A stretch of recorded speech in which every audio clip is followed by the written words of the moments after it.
Good day, YouTube! Now, I want to be the very best. Like, no one ever was.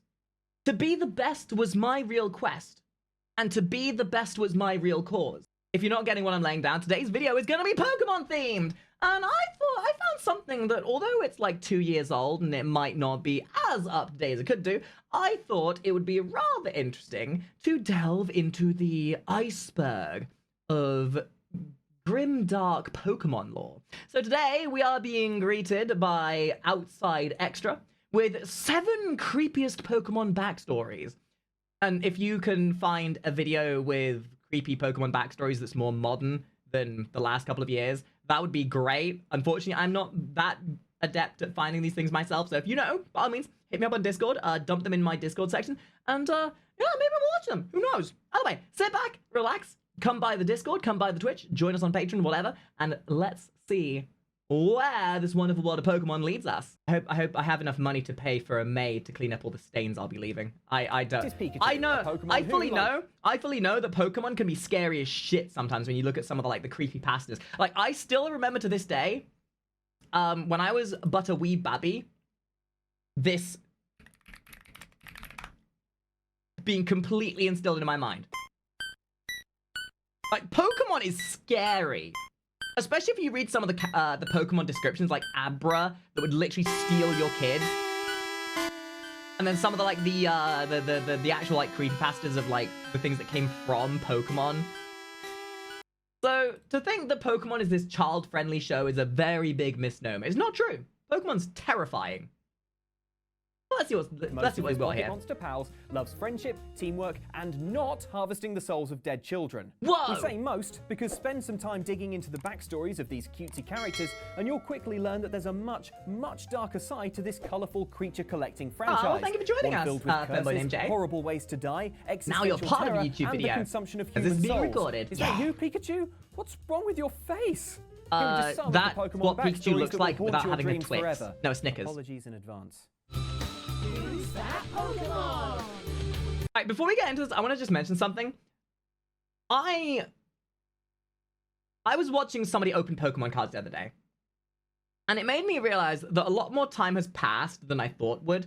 Because they were looking at, Pokemon cards, and they said something that made me question my sanity. Which was, Pokemon Black and White is now considered retro. And the problem was, Pokemon Black and White was the last Pokemon game I played before I took a break from Pokemon in its entirety. And I sat there thinking, no, Pokemon Black and White's only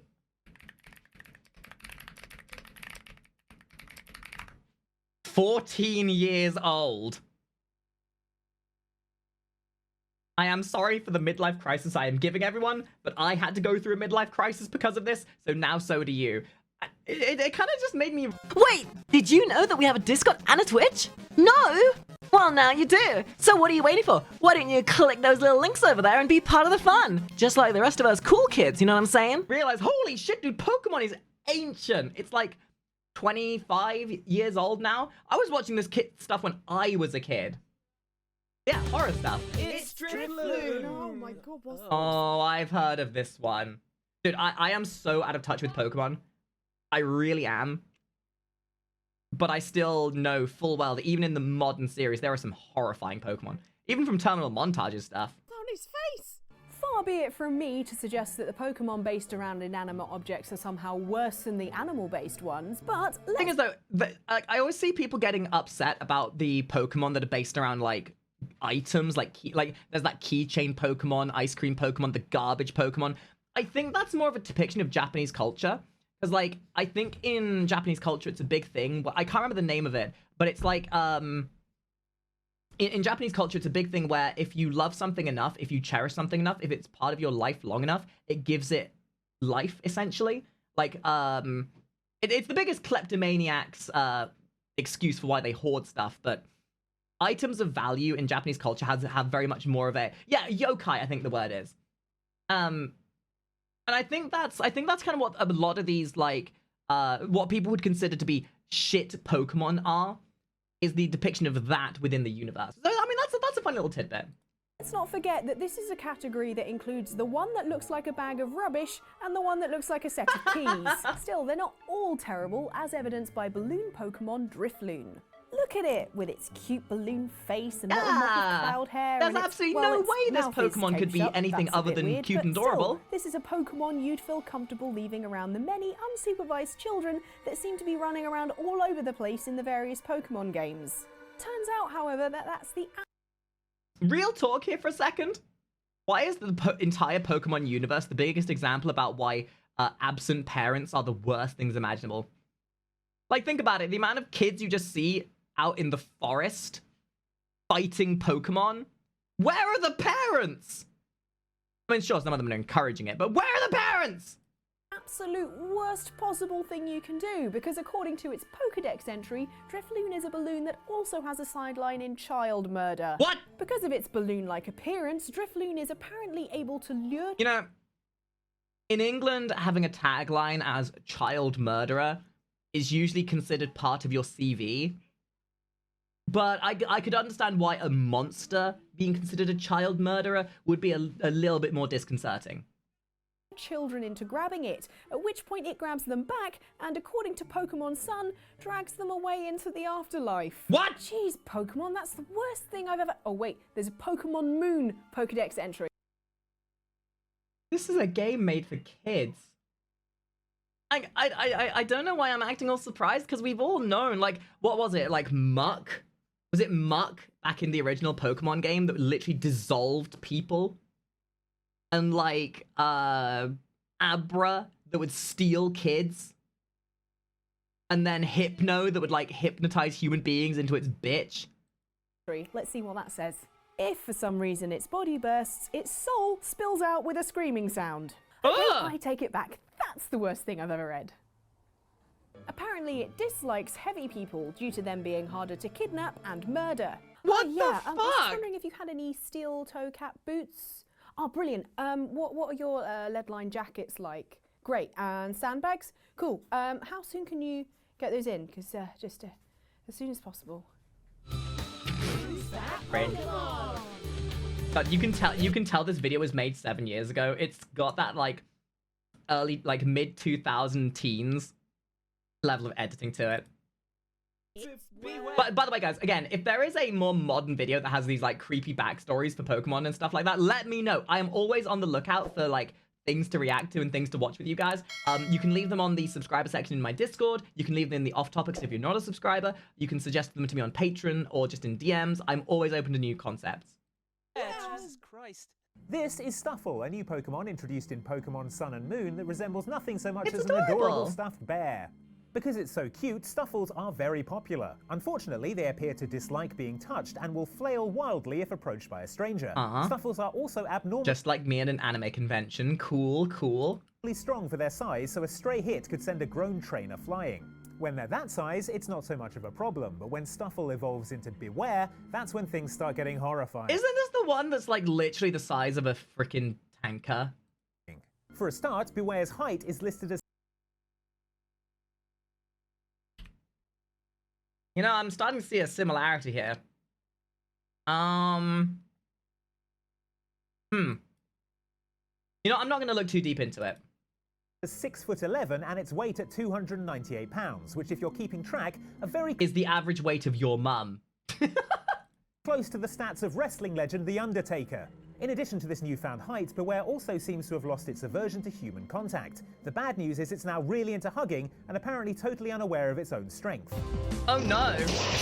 As Pokemon Moon's Pokédex entry for Beware puts it, this Pokemon Is he going to has give you habit the of Is he hugging going to its give the companion. Is this the Pokemon that gives you the best and final hug of your life? Many trainers have left this world after What? That's just in the Pokédex? That's like Fortnite levels of watering down dialogue, like using the word game ending. their spines were squashed by its hug. Kind of a throwaway reference there to the fact that the Pokemon Beware has murdered loads of Pokemon trainers by hugging them until it broke their spines, all the while Didn't Ash catch one of these? maintaining that blank, glassy expression, I expect. Beware That here is is short Nightmare for Fuel. Beware the hell is the train out of town because I'm moving to Animal Crossing. You think Crossing is any less dystopian? Dude, Animal Crossing has as much freaking nightmare fuel as this does. Jesus. It's Banette. Oh god, those eyes. Is up with You know, of all the Pokemon we've seen so far, this one definitely ticks the box of looking like it would give you nightmare fuel. Of all of the ones so far, this definitely doesn't, like, subvert your expectations. You know you're in for some shit if you find this one. the zip. As children, we all imagine our favourite toys coming to life. What would this plush Totoro say if it could talk, I wonder? Well, thank you. Just a quick blow dry and some wax. Honestly, I always say you sculpt with the hairdryer. That's not what it said, and we all know it. It's like, why did you put that fleshlight inside of me, you weirdo? But if you really want to know what your favourite Ooh. toys get up to when you're finished cool playing looking, with them, actually. look no further than Banette, a ghost-type creature whose lizard eyes and zipper mouth are somehow the least horrifying thing about it. See, according to Banette's Pokemon Emerald Pokédex entry, an abandoned plush doll became this Pokemon. They are said to live in garbage dumps and wander about in search of the children that threw them away. I need to find my Buzz Lightyear toy. I gotta go find my Buzz Lightyear toy. I don't want to be hunted down by the ghost of my one-armed Buzz Lightyear. Oh my god. In other words, Banette is your favourite childhood toy, but now living in landfill and bearing a furious grudge towards you, the thrower-awayer. So thanks, Pokemon, for putting God damn it, Pokemon! Did none of you guys think about this? Like, okay, I am totally for making there be edgy stuff in children's shows, because I think that's awesome, because it means it's something for the adults to enjoy. It's like how you know how like SpongeBob had jokes that were completely over the head of kids but were still funny, but to adults they were fucking hysterical. That's what this is. But at least with the SpongeBob stuff, it didn't give you nightmare fuel. Usually. that unerasable image in all of our heads. Hi, Ariana. Other bits of Pokemon lore describe Banette pushing pins into its own body to create strong curses, and using that zipper mouth to contain its evil energy, so you'd seriously better hope it... Wasn't that kind of like... Was it Haunter?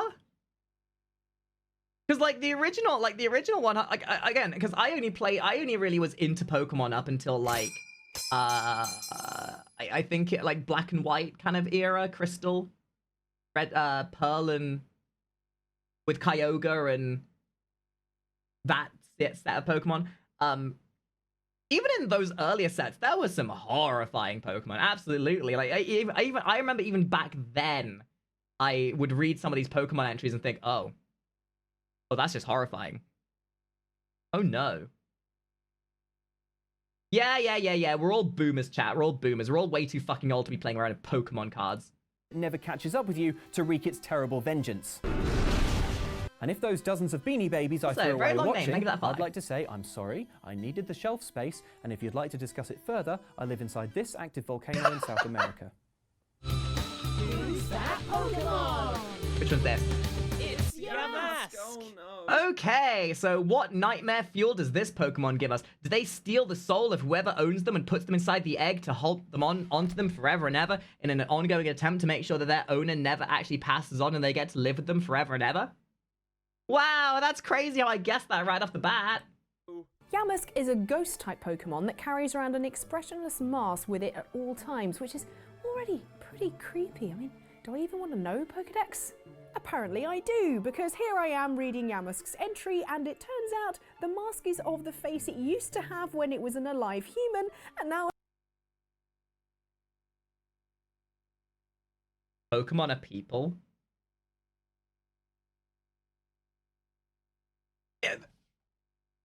That reminds me of the Cubone from Lavender Town. Like how Cubone wears the mask of its dead mother. And every Cubone has a mask, which means every Cubone is a fucking orphan. That is horrifying. Ah! I'm going to lock all the doors and be right back. Yamask will often look at the mask and start crying, which, I mean, that's gotta be a real downer if you throw him out in the middle of an exciting Pokemon battle. Still better than if you decide to put the mask on. This thing's just like, I'm a spooky ghost ruminating in the afterlife. Pokeball, go! No, let me die in peace. Yourself. Let me exist in my immortal coils of the afterlife, you motherfucker. And for God's sake, what is it with the parents in Pokemon games who are sending their... Like, literally, seriously, not even, like, that even isn't, that's my question. Why are people saying, like, this is the same concept of SCP-3000, right? SCP-3000, literally an old god, but people are too stupid to classify it as that, so they're just like, it's an SCP. It's not an SCP, it's an old god. This isn't a Pokemon, it's a fucking ghost of a human. Jesus. Unsupervised kids out into a world filled with these kind of terrifying monsters. Don't think things will be better if you evolve it either. At level 34, Yamask evolves into Egregious, which is essentially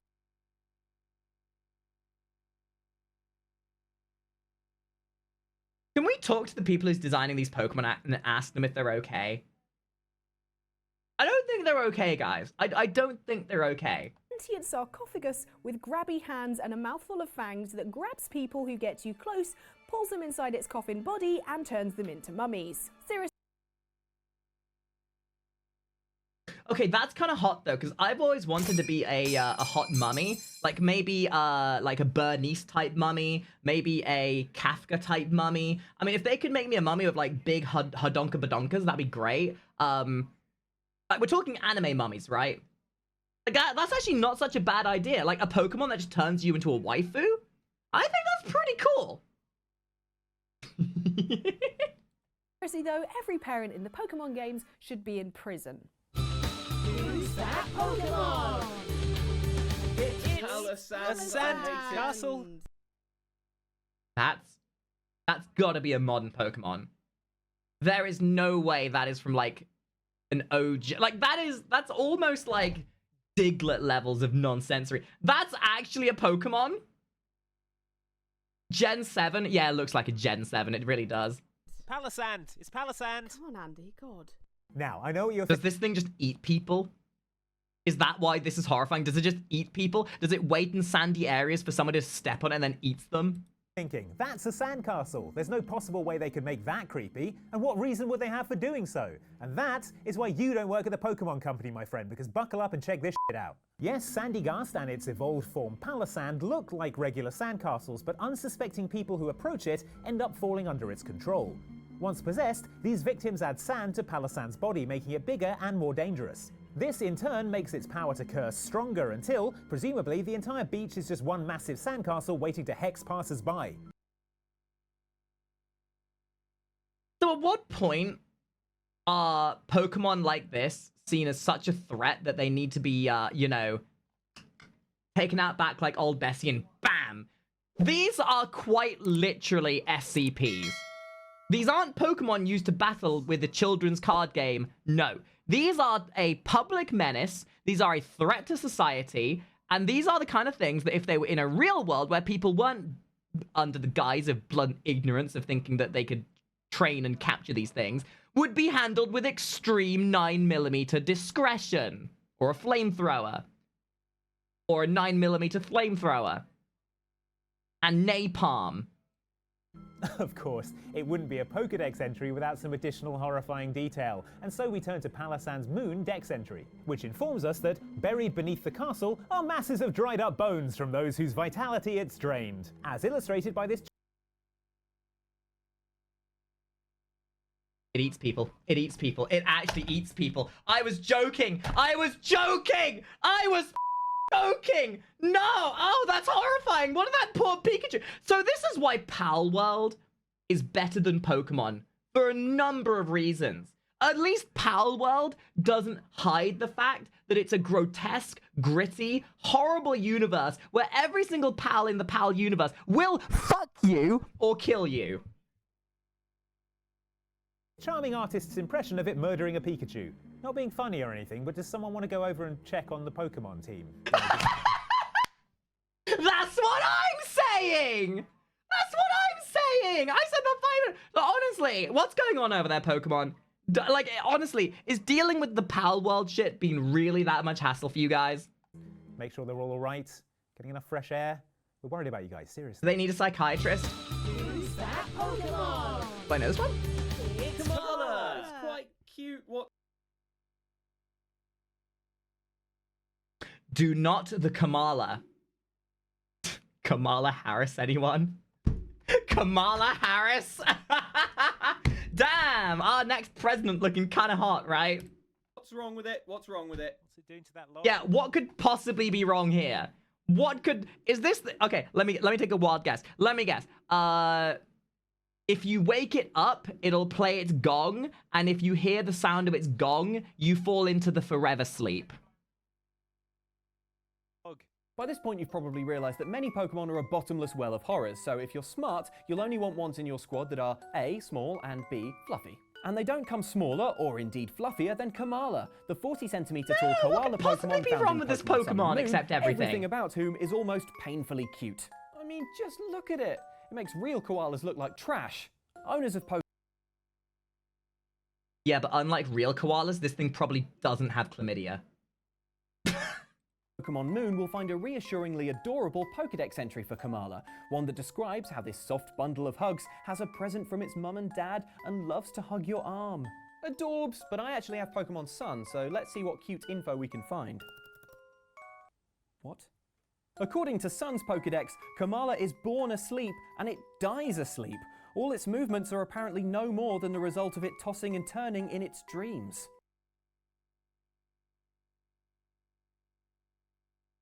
So just like me then? That's not scary, that's just a jab at my real life.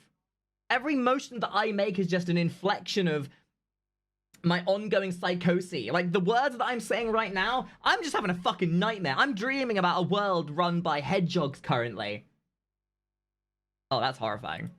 Yes, from the moment it's born to its eventual demise, Komala is never conscious, trapped instead inside its own dreams, unable to wake up, giving only the impression of life from its comatose movements. What's even creepier...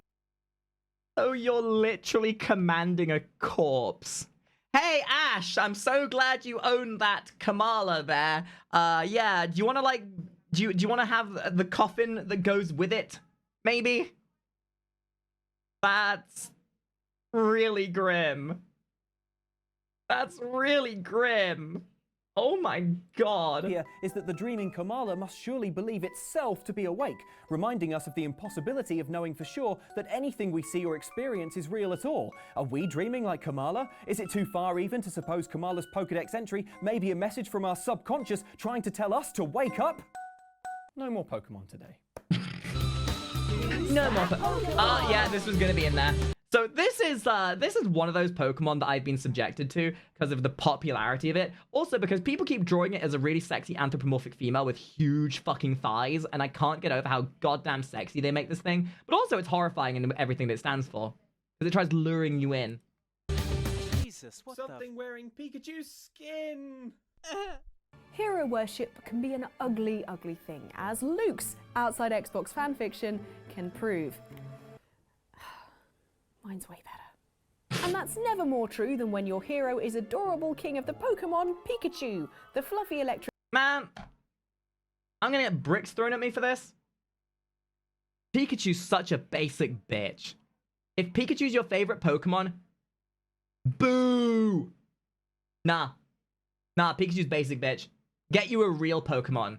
Get you a real favorite Pokemon that actually makes you look like a badass rather than some chump change cheap shit pile of crap. Mouse, who became the breakout star of Pokemon Red and Blue. Also, where's my chubby Pikachu?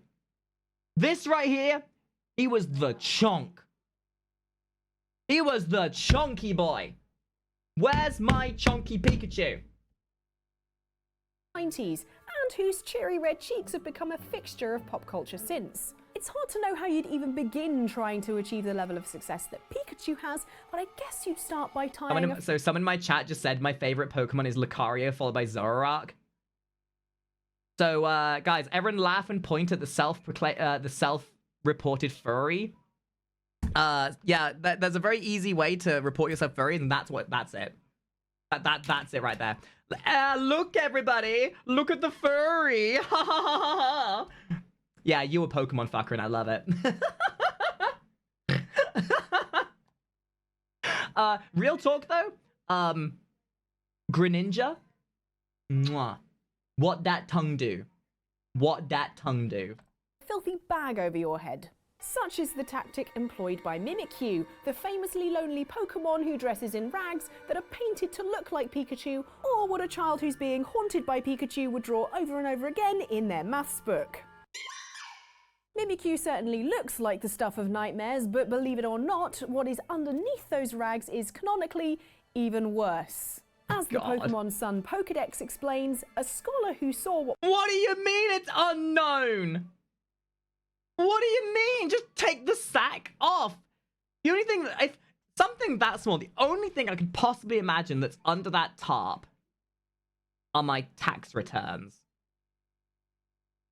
what was under its rag was overwhelmed by terror and died from the shock. Mercifully, we never see Mimikyu's fatally horrible true form. Yeah, so dude, I don't believe that. I think this is like a natural evolution, right? You go from liking Pokemon to liking SCP because they're the same fucking thing, just one is mask off and the other is mask on. If you like Pokemon, you are living in the SCP universe, but you think that it's all a happy-go-lucky living with the SCP-298 world where everything's actually good and gravy. Like, nobody is gonna sit there with the SCP old man and be like, "Ah, he's so cute," and then he eats your femurs.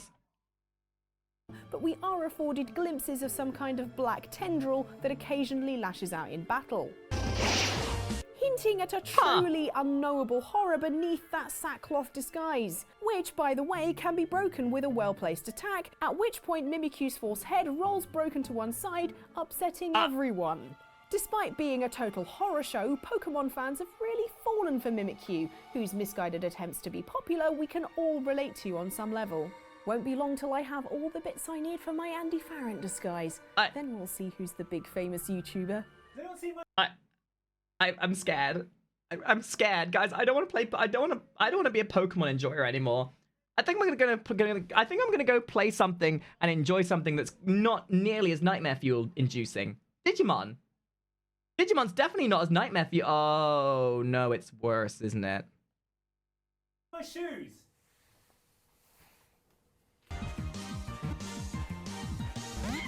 So those were some of the Pokemon backstories to Okay. be sure that we will Well, that was a fun video. I know this is an old one, as I said. If you guys have seen anything that's a bit more modern than this, I've got another one called The Darkest Pokemon Iceburg that I think would be kind of fun to jump into. But if you guys know of stuff that's like a bit more modern or stuff that's in this sort of venture, please, by all means, jump into my Discord, jump into the React Andy Suggestions tab or wherever.